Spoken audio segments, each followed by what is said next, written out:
Assalamualaikum warahmatullahi wabarakatuh. Sebelum kita memulai video ini, bagi kalian yang belum subscribe video ini, ayo segera subscribe channel ini agar kalian mendapatkan informasi-informasi selanjutnya dari channel ini.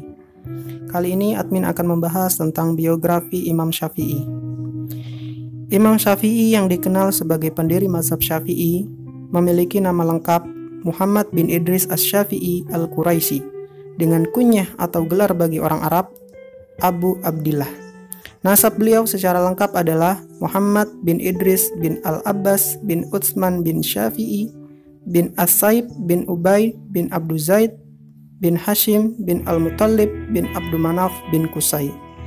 Beliau dilahirkan di daerah Gaza, Palestina pada bulan Rajab tahun 150 Hijriah.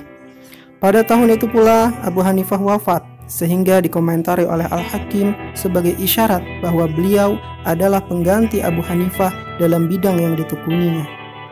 Ketika berumur 10 tahun, Imam Syafi'i dan ibunya tinggal di kota Mekah, dekat Syi'bu Al-Khaif. Di sana, sang ibu mengirimnya belajar kepada seseorang guru. Sebenarnya, ibunya tidak mampu untuk membiayainya menuntut ilmu. Tetapi sang guru ternyata rela tidak dibayar setelah melihat kecerdasan dan kecepatan yang dimiliki oleh Imam Syafi'i, terutama dalam menghafal. Imam Syafi'i pernah bercerita bahwasanya ketika dahulu dia belajar di Al-Kutab, yakni sekolah tempat menghafal Al-Quran, dia melihat guru yang mengajar di situ membacakan ayat Al-Quran kepada murid-muridnya. Maka beliau pun ikut menghafalnya. Sampai ketika beliau menghafal semua yang didiktekan oleh gurunya pun berkata kepada Imam Syafi'i, "Tidak halal bagiku mengambil upah sedikit pun darimu." Dan ternyata kemudian dengan segera guru itu mengangkatnya menjadi penggantinya, yakni dengan menghafal si murid-murid yang lain tatkala dia tidak ada. Demikianlah, sebelum menginjak usia baligh pun Imam Syafi'i telah diangkat menjadi seseorang guru. Setelah rampung menghafal Al-Quran di Al-Kutab, beliau kemudian beralih ke Masjidil Haram untuk menghadiri majelis-majelis ilmu di sana. Sekalipun hidup dalam kemiskinan, beliau tidak berputus asa dalam menimba ilmu. Beliau mengumpulkan pecahan tembikar, potongan kulit, pelepah kurma dan tulang unta untuk dipakai menulis. Sampai-sampai tempayan-tempayan milik ibunya penuh dengan tulang-tulang, pecahan tembikar, dan pelepah kurma yang telah bertuliskan hadis-hadis Nabi.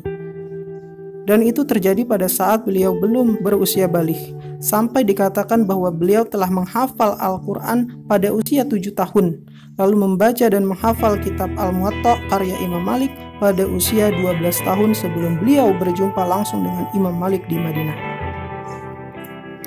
Imam An-Nawawi pernah menceritakan bagaimana peranan ibunda Imam Syafi'i dalam mendidik Imam Syafi'i di waktu kecil. Ibunda Imam Syafi'i adalah seseorang wanita berkecerdasan tinggi tetapi miskin. Meski saat itu ibunda Imam Syafi'i telah ditinggal oleh suaminya dan hidup sebatang kara, hal itu tidak menghalangi sang ibu untuk menempatkannya dalam kultur pendidikan agama yang terbaik di Mekah. Di dalam sebuah riwayat, ibunda Imam Syafi'i pernah berdoa sebagai berikut, "Ya Allah, Tuhan yang menguasai seluruh alam, anakku ini akan meninggalkan aku untuk berjalan jauh menuju keridhaan-Mu. Aku rela melepaskannya untuk menuntut ilmu pengetahuan peninggalan Nabi-Mu. Oleh karena itu, aku bermohon kepadamu, ya Allah, permudahkanlah urusannya, berikanlah keselamatan kepadanya, panjangkanlah umurnya, agar aku dapat melihat sepulangnya nanti dengan dada yang penuh dengan ilmu pengetahuan yang berguna. Amin."